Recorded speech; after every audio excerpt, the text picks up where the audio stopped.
I think it's safe to say that I was wrong about Gypsy Rose Blanchard in my last video. I got about 9 or 10 comments basically telling me that I really need to look into this more because it turns out that she's probably lying. And hey, I'm very happy that you guys have commented on my video, and I appreciate all sorts of comments, you know, giving your opinion. I can appreciate being wrong.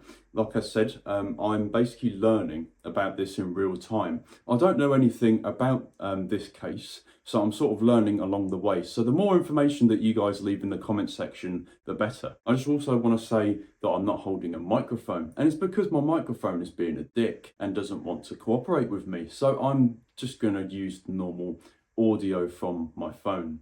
If it sounds bad, I'm sorry. But hopefully in the next video, the microphone will be on my side. And I feel like the content is more important than the microphone. So let's get into it, shall we?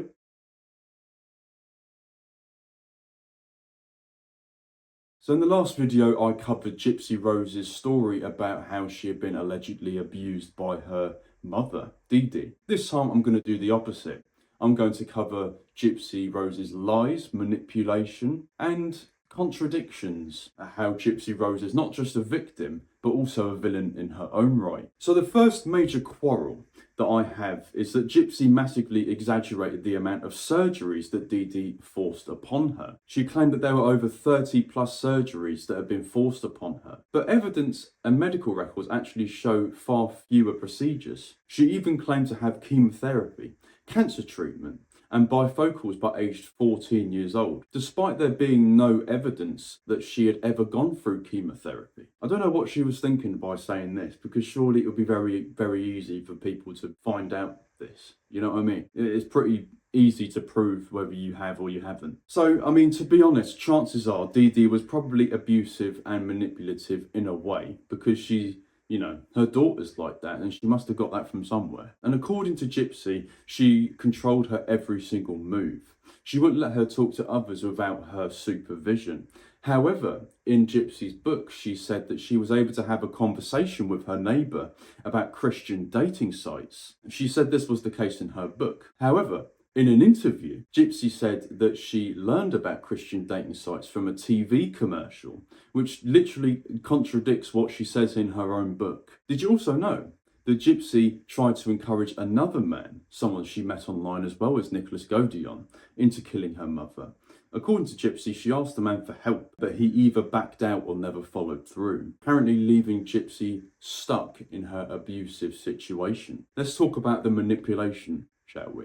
She manipulated Godejohn into killing her mother, knowing he was eager to please and basically would do anything for her. She used the promise of sex, love, and the idea of escaping as a weapon of manipulation against him, to basically get him to do the dirty work for her, to get the blood on his hands instead of hers. It's going to be as nice as I possibly can, but having a look at Godejohn, right, he doesn't really seem like he's probably had a girlfriend or social skills, really. I mean, I know he's got autism spectrum disorder, but yeah, you can sort of tell that this guy doesn't really have a lot of, he doesn't have a lot of skills when it comes to talking to people or having a girlfriend or anything like that. And she must have seen that in him and thought, he'll be easy to manipulate. I could probably get him to do it. He'll do anything for me. She then later claimed that she had nothing to do with her mother's death, despite paying for Godejohn's bus ticket to get to the house, letting him in the house, handing him gloves and a knife. I mean, yeah, to say that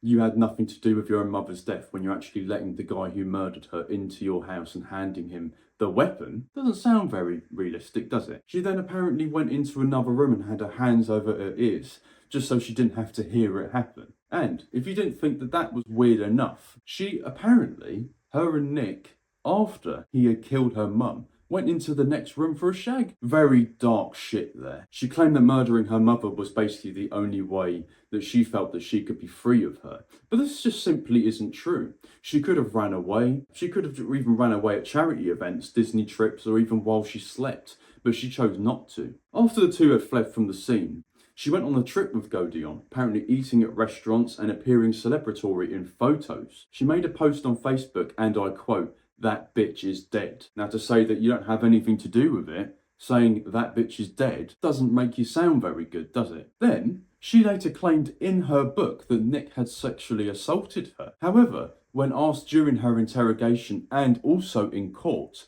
whether or not Nick had sexually assaulted her, she denied it. All of a sudden, she's writing a book and now he sexually assaulted me. It's just another contradiction. Contradiction after contradiction. She publicly casts Nick as a villain and a monster whilst minimising her own role and blame, despite him acting upon her request. After his sentencing, she abandoned him. She stopped advocating for him, despite their shared plan, focusing instead on her own redemption. Now, I also just want to say, if this was the other way round and a man had killed his mum or killed his dad, would he be appearing on shows like Dr. Phil, appearing on shows like The Kardashians?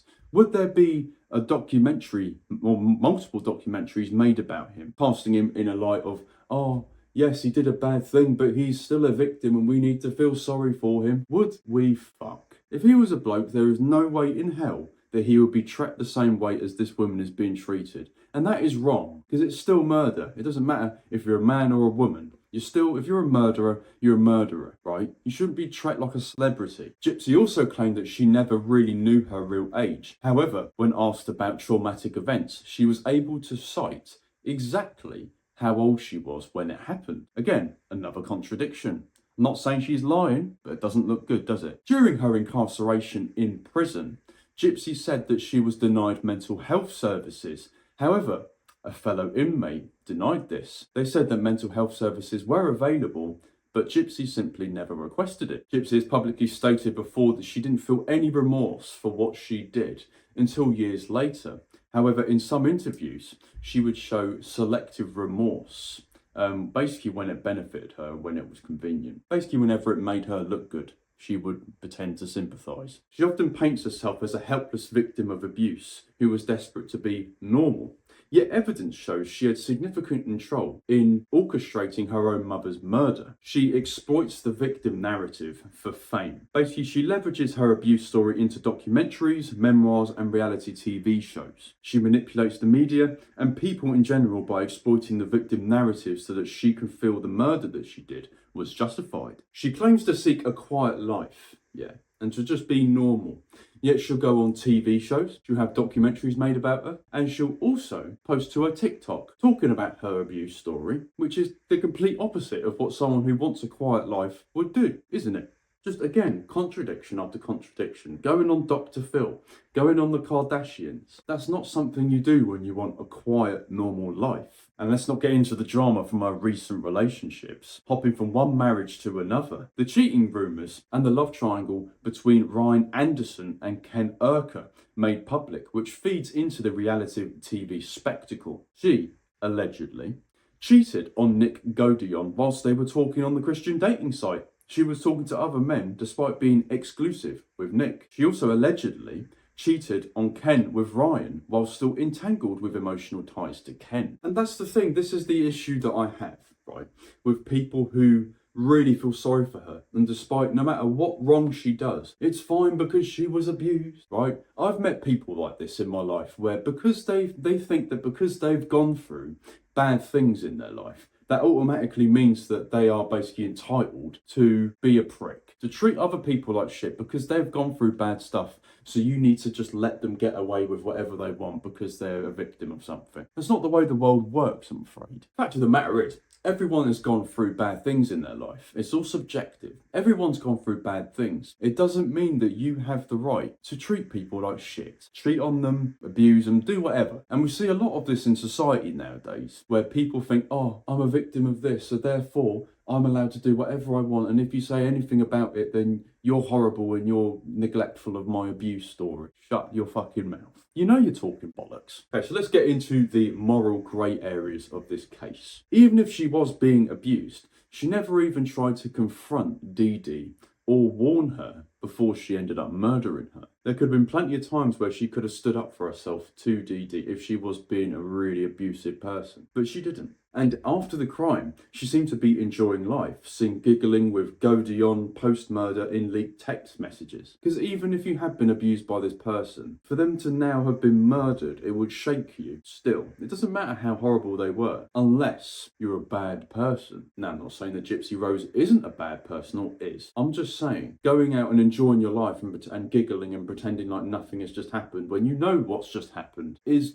not a very good look. She also avoided maximum accountability, accepting a plea deal of 10 years, but Godejohn received a life sentence without parole, which genuinely, let's touch on that. Yes, I understand that Nick was the one who ended up doing the murder. He was the one who murdered her mum. But Gypsy orchestrated it. She asked him to do it. She led him, she manipulated him, allegedly, to do it. So then why is she getting out after 10 years? I genuinely think it doesn't matter whether or not you kill someone yourself or you get someone else to kill someone for you, you should receive the same amount of prison time. Doesn't matter whether you're a man, whether or not you're a woman, both of them should be tracked exactly the same. And they're not. And that's weird to me, because Nick was basically her hitman, and ordering a hitman to kill someone that you want to be killed. It's just as bad as doing it yourself, am I right? Selective honesty. She admits parts of the abuse, but embellishes details that could make her look bad. Dee Dee's all bad,